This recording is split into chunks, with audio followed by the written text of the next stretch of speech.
And now it's my pleasure to introduce Jendi Reiter, who I've never met, and I'm very excited about hearing you. She's the Vice President of Winning Writers Com, which publishes Poetry Contest Insider, a quarterly online guide to over 750 U.S. and international poetry contests. In addition to being the editor of Poetry Contest Insider, she judges the 2 annual Winning Writers poetry contests, and I think her book is on sale in the back. Thank you very much.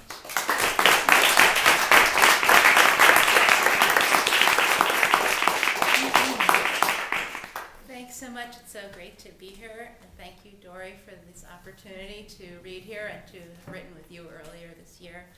I'm going to read a chapter from my novel in progress. There's a story called Julian's Yearbook that just won first prize in the Chapter 1 Promotions International Short Story Contest in Britain. So, Julian's Yearbook. Desire smells like acid in the dark. Its face is 100 faces, rising out of the stop bath, materializing on gray paper like ghosts. Your ghosts and mine. You knew them too. The football heroes joshing in a group shot, a chorus line of manly awkwardness. There's the clown, the golden boy, the dull and violent sidekick. You've got to remember that snub-nosed blonde with too much school spirit, whose mascara you almost forgot to clean off the back seat of your daddy's car. Memory kisses her lips back to pink, repaints these black and white yearbook photos in the streaked denim and poison green we wore when Reagan had his finger on the big red button. Everything's digital now. Hollywood no longer needs 1,000 sweating extras to watch a gladiator die. It's amazing that clients still fly me to Milan or Los Angeles to photograph an actual shoe on someone's foot. I'm a Southern boy, so perhaps I romanticize inefficiency. But I miss the days when you put something more than your eyesight at risk for a picture. I wonder how many of us went mad as hatters from the darkness, the fumes, acid seeping under our rubber gloves, the tension of this hurried intimacy with a masterpiece we only had one chance to perfect or spoil. Pay attention to someone, and they'll think you're beautiful. That's the secret behind the camera. I got used to seeing their best smiles, their proudest poses. As long as there was a lens between us, I never lacked friends. That's me in the Glee Club photo, that skinny boy with the pointed chin and the lock of hair always falling into his eyes. We reveled in hair back then, like lions. I remember the night rides with those guys, packed into a bus on the way to some a cappella face-off in Fulton County, or to entertain the comatose old dears at the local rest home. We bellowed gross-out jokes, swapped around porno mags, never the type that interested me, alas, then tightened our bow ties and crooned Sweet Adeline in 4-part harmony. Diane took that picture, but who snapped us together in the yearbook office, I can't recall. We were the only staff in a cubbyhole of a room whose one straight wall bore witness to the changing tastes of a succession of photo editors. My contribution to the poster gallery was a black and white Cartier-Bresson landscape titled En Brie, in which the dark entrance to a long allée of trees towers like a charging locomotive over a bare French field. My big brother said it looked like a giant vagina. I guess he would know. Good old Diane, my neighbor, my study partner, keeper of secrets. A short and cuddly freckled blonde, she collected pictures of Elle Macpherson, on which she gazed with disinterested worship, seemingly unaware of any obligation to measure herself against this ideal. That's how I began to understand fashion. They don't belong to us, those insect goddesses, those long-legged robot queens. Like Whistler's mother, their arrangements in color, abstractions that deign to take human form so we might learn to forget ourselves. Then the moment passes and we buy their favorite rings and shoes like relics of vanished saints. It's a living. If I'd been born 500 years ago, I'd have enjoyed being Pope, one of the wicked ones, who sold the knuckle bones of St. Lithius to pay for his page boy's satin underwear and wound up ass deep in a lake of fire in Dante's Inferno. Instead, I worked for Harper's Bazaar. Diane's still on my gift subscription list. She divorced early, owns a B&B in Savannah that I've never visited, too close to home. She understood what I was about before I did. It never misled her when our mothers expected us to marry. All they knew was we looked nice together, like salt and pepper shakers. I almost didn't go to our senior prom. I heard a rumor that some of the meathead jocks were nominating me for prom queen, and the last thing any girl wants is to fight her escort for the tiara. Diane, God help her, always fell for the politicians. Her then boyfriend sat on the student council, and also, as it turned out, on the student council secretary. So she was all alone in the craziness of June, with her non-refundable pink gown and a coveted makeover appointment at Miss Lila's on Grandview Avenue. And me, I already owned a tux, and I liked to make women happy temporarily. I wanted to take Brent Harrison everywhere and every way. In 1980s Atlanta, two boys' bodies couldn't meet unless there was a naked chick or a football between them. He was dark, a wrestler, a sturdy if unstylish Glee Club baritone. Brent, Mr. Harrison III. Isn't that a name that begs to be written in purple ink in a locked diary? Maybe a little heart or daisy over the I. Even if he were called Orville McClurkin, I'd do it all again.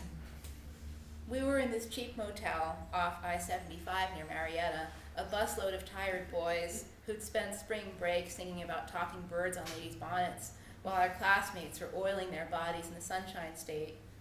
Mr. Rabideau had unlocked the Playboy channel, and we were all watching The Devil and Miss Jones, which is about a woman and a snake, minus the apple. I stole a glance at Brent across a sea of glassy-eyed faces. He was fidgeting and looking away from the screen, a good sign that he was either gay or born again. Not that you can't be both. I have been. I sat on my hands to hide their shaking. That was the year Disney released The Little Mermaid, another tale of interspecies love. When you have no voice, your life depends upon what your eyes can say. I still see the blue of his as if it were the only color in the room. Bedrooms are for straight people. I pretended I had to use the toilet. There was a men's room with 3 stalls down the corridor from the motel lounge. I splashed my face with icy water and thought about praying, decided I was about to go someplace Jesus had never been. This wasn't like bathing with the babysitter. I was a man. I wanted him. Would he come? He pulled me roughly into the stall like he'd done this before, with a boy or a girl I didn't want to know. We slammed against the locked gray metal door, hands and mouths all over each other, desperate and quick. I thought I'd go blind with pleasure. What a beautiful place it was. I cherished every stained tile. Fast forward to summer, and there we were, picture-perfect Diane and I, joining the last dance of the sons and daughters of 1989 at St. Stephen's Academy. The committee had decorated the hall with tame allusions to Mardi Gras. Sparkling feathered masks hung on the walls, and the centerpieces held champagne glasses filled with confetti and crystal streamers. In our tuxes and floor-length gowns, it was possible to believe we might grow up, and equally possible that if I stepped outside at the right moment, I would see gas lamps and horse-drawn carriages in place of the row of 2-tone station wagons in the parking lot. Boys and girls leaned into each other's soft necks. I envied the hired photographer. It's like I said about fashion. The picture isn't judging you. You'll be happier if you don't try to squeeze yourself into it. I was the perfect date, neither jealous nor drunk.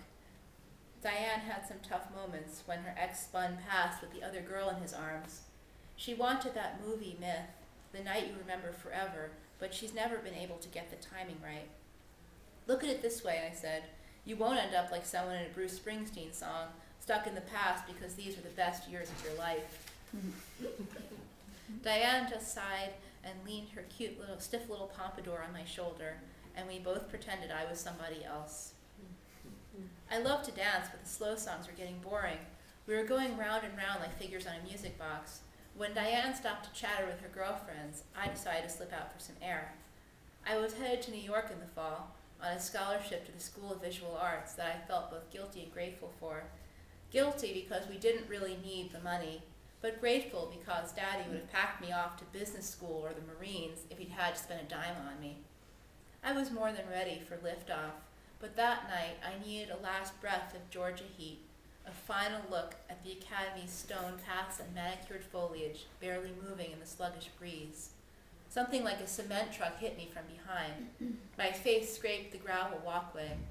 Instinctively, I tucked my chin inward to keep my teeth from getting knocked out. In my house, you learned how to fall. You like that, faggot? I bet he likes that. A heavy body sat on my back and forced my face into the dirt. I recognized the ha-ha laugh. Chaz something from the wrestling team. Another boy's foot kicked me in the side. I gasped, gritted my teeth, and resolved to lie still till they went away. Swimmer's muscles or no, I weighed 140 pounds soaking wet. They could bench press me with ease. I watched the blood from my nose trace a dark path around the white quartz pebbles. Against my will, I was flipped over. Chaz's hand yanked my head up by the hair. Before his buddy slammed his fist into my eye, I saw Brent watching us from under the brick archway. I would have died rather than call out to him. Those goddamn blue eyes. Maybe he remembers mine, too. Forgiving your enemies is easy. It's your friends that are the real Christian Olympics. Muttering faggot and queer a few more times, the boys realized how far they were from the punch bowl and left me lying on the ground. The breeze must have picked up because I felt a chill. I checked for my car keys, still there. Diane would let us go home now if I wanted to. As long as I didn't breathe too deeply, I could stand up. In the men's room, I mopped myself up as best I could with wet paper towels. One eye was nearly swollen shut, but at least my nose wasn't broken, and my suit wasn't torn in any really embarrassing places. A new shirt was definitely in the budget. Stars fell from the ceiling, dusting the dancers' shoulders with a dandruff of confetti. This was the last special dance, just before the crowning of the prom king and queen. The ice sculpture eagle's wings dripped onto a silver tray. The lights dimmed, and the DJ struck up, "Tonight I Celebrate My Love." Diane looked lost. I made my way over to her, wincing when anyone brushed against my ribs. "Oh my God, Julian, what happened to you?" She reached up to touch my swollen face, then thought better of it. A sensible girl. "I did it, Adrian. I went 10 rounds with Apollo Creed," I said. "Are you going to tell anyone?" she asked, already knowing the answer. "You can't let them get away with this." "There's no secrets here, Diane. We've all known each other too long. There's just things we don't bother talking about." And we paced slowly through that last dance, gliding in and out of the spotlight. Every now and then she closed her eyes and smiled. Someone unsurprising took home the sash and tiara, and the night was over. Diane dropped me off and left my car in her garage to retrieve the next day when I could see out of my left eye again. As I limped through our front hallway, my mother called out to me from the parlor. She was lying on the sofa with a brandy-soaked handkerchief on her forehead to relieve her migraines. I never heard of that working, but she did like the smell. She was still wearing her twin set and high heels at 1 a.m. That was Bitsy all over. My mother slowly opened her long-lashed eyes and took in my shiner, my ripped and blood-stained shirt, the way I stood slightly off-center, one arm tight against my side. "Did you have a nice time, dear?" I winked with my good eye. "You know what Daddy says. It isn't a successful party unless you need stitches afterward." Maybe she'd repeat this to him in the morning, and maybe the old bastard would be proud. I fell asleep in the bathtub before I felt the water get cold. Thank you very much.